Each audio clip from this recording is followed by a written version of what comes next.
अस्सलाम वालेकुम, मैं हूं शुजा चौधरी। आज का जो टॉपिक है वो एक्चुअली एक क्विक रिमाइंडर है कि हमें अपनी लाइफ में से जंक फूड को कम करना चाहिए। कंप्यूटर की ज़ुबान में एक टर्मिनोलॉजी का इस्तेमाल किया जाता है जिसे कहा जाता है गार्बेज इन गार्बेज आउट।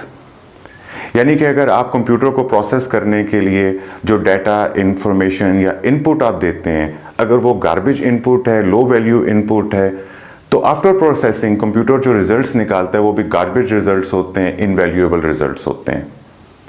तो कंप्यूटर की ये टर्मिनोलॉजी बॉडी और माइंड के लिए भी उतनी ही सच्ची है जितनी कंप्यूटर के लिए है। तो क्वेश्चन ये है कि आप अपनी बॉडी को और अपने माइंड को जो इनपुट दे रहे हैं, जो ग़िज़ा दे रहे हैं, क्या वो हेल्दी, न्यूट्रिशियस और एनर्जेटिक ग़िज़ा है या उसका बहुत सारा हिस्सा जो है वो जंक के ऊपर मबनी है। अगर आप ज़िंदगी के अंदर अपने लिए या अपने बच्चों के लिए ये फैसला कर लेते हैं कि आप अपनी बॉडी को और माइंड को जो भी इनपुट देंगे, जो भी ग़िज़ा देंगे वो एनर्जेटिक होगी, तो आपका ये एक फ़ैसला ना सिर्फ आपकी पर्सनल डेवलपमेंट के अंदर एक मेजर अपग्रेडेशन और पावरफुल शिफ्ट साबित हो सकता है,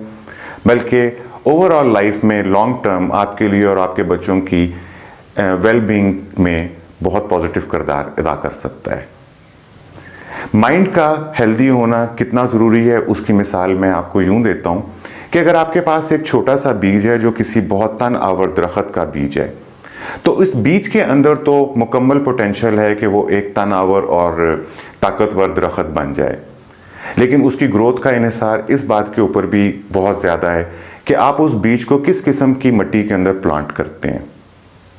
क्या वो मिट्टी ज़रखेज़ है या उसके अंदर जड़ी बूटियाँ हैं? क्या आप उस बीज को टाइम पे पानी दे पाते हैं, उसको रिक्वायर्ड न्यूट्रिएंट्स फराहम कर पाते हैं,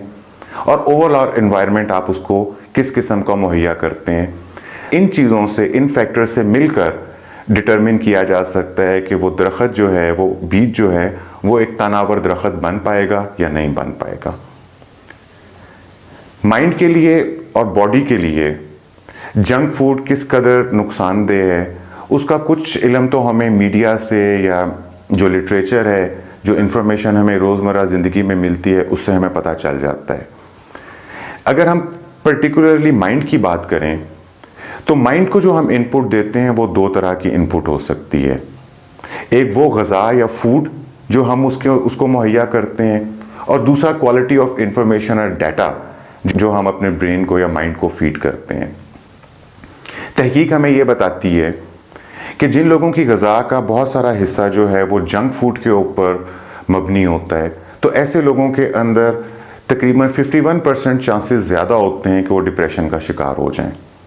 ऐसे लोगों के अंदर एंग्जाइटी और एंक्शस होना भी ज़्यादा होता है। जो बच्चे जंक फूड का इस्तेमाल ज़्यादा करते हैं उनका माइंड जो है वो शुगर एडिक्टेड हो जाता है और फिर वो और ज़्यादा शुगरी चीज़ों की डिमांड करते हैं, जिससे उनके अंदर हाइपर एक्टिविटी पैदा हो जाती है, उनकी लर्निंग एबिलिटी जो है वो कम हो जाती है, वो नए स्किल को अच्छे से लर्न नहीं कर पाते। लोगों के अंदर मूड स्विंग्स जो हैं उनका लिंक भी जंक फूड के साथ है। और जंक फूड सिर्फ वो नहीं है, यानी कि पिज़्ज़ा और बर्गर या वो चीज़ें नहीं हैं जो आपको होटल और रेस्टोरेंट से मिलती हैं, बल्कि वो आइटम्स जो हम अपने घर में इस्तेमाल करते हैं और वो लो एनर्जी चीज़ें हैं, वो भी जंक के ज़ुमरे में आती हैं। मिसाल के तौर पे सफ़ेद आटे से बनी हुई डबल रोटी, बिस्किट्स, नूडल्स, पास्ता और इस किस्म की बहुत सारी चीज़ें जो कि बच्चे पसंद करते हैं और हम उन्हें आसानी से मुहैया कर पाते हैं। खाने और पीने वाली चीज़ों की ब्रेन फूड के अलावा ब्रेन फूड में वो चीज़ें भी शामिल हैं जिसे हम इंफॉर्मेशन या डाटा कहते हैं, और उसके अंदर जो जंक शामिल हो जाता है उसे हम ब्रॉडर ब्रैकेट में जंक लर्निंग कह सकते हैं। रोज़मर्रा ज़िंदगी के अंदर जंक लर्निंग का जो सबसे बड़ा सोर्स है वो टीवी है, केबल है, मीडिया है और सोशल मीडिया है।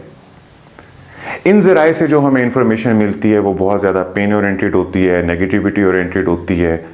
और उसमें से बहुत सारी चीज़ें ऐसी होती हैं जिनका डायरेक्टली हमारे से कोई ताल्लुक़ नहीं होता या वो हमारे कंट्रोल में नहीं होती। मिसाल के तौर पे मुख्तलिफ़ मुल्कों के अंदर क्या हालात जा रहे हैं, कहाँ पे जंग हो रही है, कहाँ एक्सीडेंट हो गए हैं, कहाँ मर्डर्स हो गए हैं, लेकिन ये सारा डाटा जब हमारे माइंड के अंदर चला जाता है तो माइंड उसको प्रोसेस करता है, और फिर उस प्रोसेसिंग के नतीजे में जो रिज़ल्ट्स निकलते हैं वो हेल्दी और एनर्जेटिक रिज़ल्ट्स नहीं होते। इसके अलावा ऐसे दोस्तों की महफ़िलें, ऐसी कम्युनिटीज़ या ऐसे लोगों के साथ डिस्कशंस जो कि इंटेलिजेंट डिस्कशंस नहीं करते, जिनकी कोई एजुकेशनल वैल्यू नहीं होती, बल्कि गॉसिप और स्मॉल टॉक के अंदर वो ज़्यादा इन्वॉल्व हो जाते हैं, तो ये भी मेंटल जंक के ज़ुमरे में आता है। मेंटल जंक जो है या जंक लर्निंग जो है, तहकीक हमें कहती है कि it is as damaging as eating a McDonald's every day. तो हमें अपने ब्रेन की हेल्थ के लिए और अपने बच्चों की ब्रेन की हेल्थ के लिए, उनकी मेंटल और साइकोलॉजिकल वेलबींग के लिए ज़रूरी है कि हम ना सिर्फ अपनी लाइफ में से जंक फूड जो है उसको कट डाउन करें, बल्कि जंक लर्निंग जो है उसको भी कट डाउन करने की ज़रूरत है। और जब हम अपनी लाइफ में से जंक लर्निंग को कट डाउन कर लेते हैं तो उसके नतीजे में जो हमारे पास टाइम अवेलेबल होता है उसे हम अच्छी एक्टिविटीज़ में, कंस्ट्रक्टिव एक्टिविटीज़ में इस्तेमाल कर सकते हैं। मिसाल के तौर के ऊपर अच्छी किताबों को पढ़ना is very nutritious for health. अच्छे लोगों के साथ अच्छे आइडियाज़ की डिस्कशन करना is nutritious for the health of brain. और इसके अलावा अगर आप टीवी में इन्वॉल्व होना चाहते हैं तो बहुत अच्छी डॉक्यूमेंट्रीज़ भी अवेलेबल होती हैं, ऐसे टॉक शोज़ भी अवेलेबल होते हैं जो हमें फैक्ट्स और अच्छी इन्फॉर्मेशन मुहैया करते हैं। तो हमें अपनी मेंटल वेलबींग के लिए और अपने बच्चों की मेंटल वेलबींग के लिए इस बात का बहुत ज़्यादा एहसास करना चाहिए कि खुराक के ज़ुमरे में भी हम लोग जंक फूड को कट डाउन कर दें, और लर्निंग के ज़ुमरे में भी हम इस बात पे फ़िल्टर करें कि हमारे माइंड्स के अंदर गैर ज़रूरी नेगेटिव चीज़ें जो हैं उनकी इनपुट ना हो। That would be a good promise for a better future. Thank you very much.